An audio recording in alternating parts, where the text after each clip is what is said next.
have a routine at night. I need to do certain things before I can sleep. I lock the doors, set my alarms, brush my teeth, and turn the TV on a sleep timer. At least, that's my routine when my wife's not home. I need some noise to sleep when it's just me. If she's in the room, I can hear something. I can attribute the noise to her. If not, then it keeps me up until I find the source of the noise. She had a meeting out of town for work and left yesterday morning shortly after I left for work. She also has the bad habit of leaving our front door unlocked. I know that if somebody really wants to get in our house, then they can just burst the window. I get that, but I always feel safer with all the doors shut and locked. She texted me well after she'd left, saying that she was pretty sure that she forgot to lock the front door. I was still at work and made a mental note to just double check it right when I got home. Well, one thing led to another, and I ended up coming home from work nearly 3 hours late. Bad day, too much crap to get done. Just wasn't moving very fast. I grabbed the meal and treats inside, knowing there'd be no one to greet me there. I tossed the meal on the counter and stuck a container of leftover chicken and rice in the microwave before changing into my PJs. It was already nearly 9 p.m, so I certainly wasn't going anywhere. I was munching some chips as chicken and rice didn't quite top me off when I thought for sure that I heard my wife walking down the hall from the bedrooms to the living room. We have hardwood floors and our house is nearly 40 years old, so walking on them makes a very distinct creaking sound when someone approaches. The house also makes creaking sounds throughout the day, as it warms and cools. I heard the noises as the sound approached the doorway, and for half a second, I expected to see my wife walk around the corner when I remembered she wasn't home. As I sat there holding my breath, nothing happened.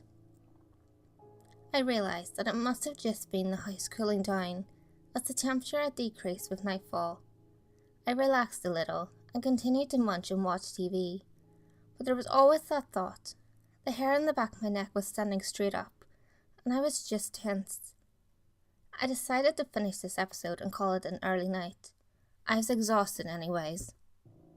I set my phone alarms while I was still sitting on the couch, waited patiently for my show to end as I finished the bag of chips, got up as the episode ended and went into the bathroom to brush my teeth. I flicked the TV in the bedroom on and set the sleep timer for 2 hours. That put it around 12:30 when the TV turned off. I crawled into bed and was seconds from sleep when I heard the sound again. This time, it almost sounded like someone was right outside my door. Again, I was completely frozen. Something wasn't right. My nightly routine felt off. I sat up in bed to hear better, and, of course, the bed made the largest creaking sound imaginable. The noise in the hall suddenly stopped. My first thought was that if there was someone out there, then it obviously heard me. I have an old pool cue beside my bed. That's my baseball bat by the front door for years, even though I don't have a pool table anymore. And it's only the bottom, thick part of the pool cue, as I'd misplaced the top part some years back. I reached over to my nightstand and grabbed it, and went to inspect the hallway. Much to my relief, there was nothing in the hallway.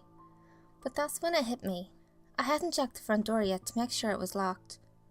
I walked to the front door and locked it from the hallway. About 15 feet away, I could clearly see that the door was indeed locked. I was flooded with relief. If the door was locked, how could anyone have gotten inside? I didn't see any broken windows, and every other door in the house hadn't been opened. Garage aside, in a few days, I was safe. I walked back to bed as the hair on the back of my neck returned to its normal position, and the goosebumps faded from my arms. I looked at my phone and realised that it was already 11:30, and I was wasting night time fast, as I needed to be up in 6 hours to make it to work today. I crawled into bed and fell asleep almost instantly. Sometime after my TV had shut off, something woke me. I'd been having a nightmare, of course, related to someone breaking into my house, and I was suddenly awake in my bedroom with no lights on and no TV whatsoever. I briefly tried to fall back to sleep, until I realised that I was too creeped out by the fact that I thought someone was inside the house earlier. I was about to roll over and grab the remote when I heard it. breathing, not my own. Time stopped. I was motionless, and I think I didn't breathe for about 5 minutes. I listened, but sure enough, I could hear the slightest hint of someone else breathing, right under my bed. I didn't have a dog.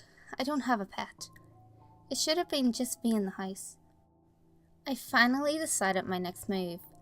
I was going to roll over quickly, grab my phone and the pull cue, turn the light on, and shine the phone flashlight under my bed, while swinging the pull cue wildly at whatever was down there. Well, things don't always work like you plan them. I rolled over and grabbed my phone, clumsily knocked the lamp off my nightstand, barely held onto the pull cue and promptly fell off the bed. The room was dark except for my phone. Once I had the flashlight on, I backed away from the bed and quickly scanned the area, in case the noise wasn't coming from under the bed. Nothing. I quickly looked under the bed and saw only the usual crap that was under there. A few shoe boxes, an old golf bag, shoes, some clothes that should have been in the washer, and junk in general. Nothing seemed the slightest bit out of place, except that it seemed like it was darker than it should have been with my flashlight on. Maybe the bulb was starting to die. I poked a few things with the pull cue and was about to give up when I saw two eyes open. I freaked out and tried to back away, but they were so close that it crawled halfway out and grabbed me. I couldn't see anything except for black, and it was pulling me under the bed. I struggled, tried to swing the pull cue, but again, my hands were clumsy, and I ended up just pounding the mattress over and over again, draining my strength. I couldn't seem to hit whatever was grabbing me, and I was still sliding towards the bed. Finally, I rolled my arms free and kicked back to the wall. Then it grabbed my feet and dragged me halfway under the bed. I grabbed onto the mattress, but I wasn't strong enough. Nothing I grabbed to hold off seemed to work, and I slid under the bed completely. Then I woke up. I'd been dreaming that I was awake. I could hear no breathing. The TV was off, and it was 4 a.m. I turned the TV back on, this time no sleep timer, and rolled over to go back to sleep. It took a few minutes. I was drenched in sweat, terrified, and probably just should have got up right there and then, but I wanted my 5 more minutes, which was actually an hour and a half at that point. Finally sleep took me again, and just as quickly my alarm was ringing. I dragged myself out of bed and into the shower. As I showered, I thought I heard the door to my bedroom open. It was difficult to tell, and any other day I'd just ignore it. But after the previous night, I was already really on edge, and didn't want any more surprises. I tried to finish my shower as quickly as I could, but after shampooing my hair, I looked up and saw a black-clad figure through the shower curtain standing by the sink. I tripped backwards and caught the towel bar, just as I'd have fallen completely to wet floor. I rubbed my eyes and there was nothing there. The door was open just a crack, right where I'd left it, as the steam would otherwise completely fog the mirror. I quickly rinsed and stepped out of the shower. No one was in the bathroom, except for me. I got ready for work with every light in the house on. It's still dark at 6 a.m, and I was at the end of my nerves. I was almost out the door when I remembered that we thought the front door had been unlocked. Even though I had checked it the night before, I stuck my head around the corner to check it again. I could see that the knob was still in the lock position. I grabbed the mail off the counter and stuffed it in my briefcase and jumped in my truck. I wanted to look through the mail, as I'm expecting our tax return any day now, and I got a pretty good one this year. I went through the mail a few minutes ago and found a piece of yellow notebook paper that had been folded and was mixed in with the rest of the advertisements and junk mail. I sorted everything as I didn't want to accidentally toss a large check. It was folded in thirds, like it was meant to be inside a letter or something. So at first I figured it was a note from one of my neighbours or something, but on opening, my heart just stopped. The note reads, "You should clean under your bed sometime. Doors can be locked from the inside too." The police have already called me back to inform me that they checked my house and the blinds appear to be drawn on most of the windows, but that there's no sign of any forced entry. They can't really see inside the house except through the kitchen window, where we don't have blinds. The doors and windows are all tightly locked.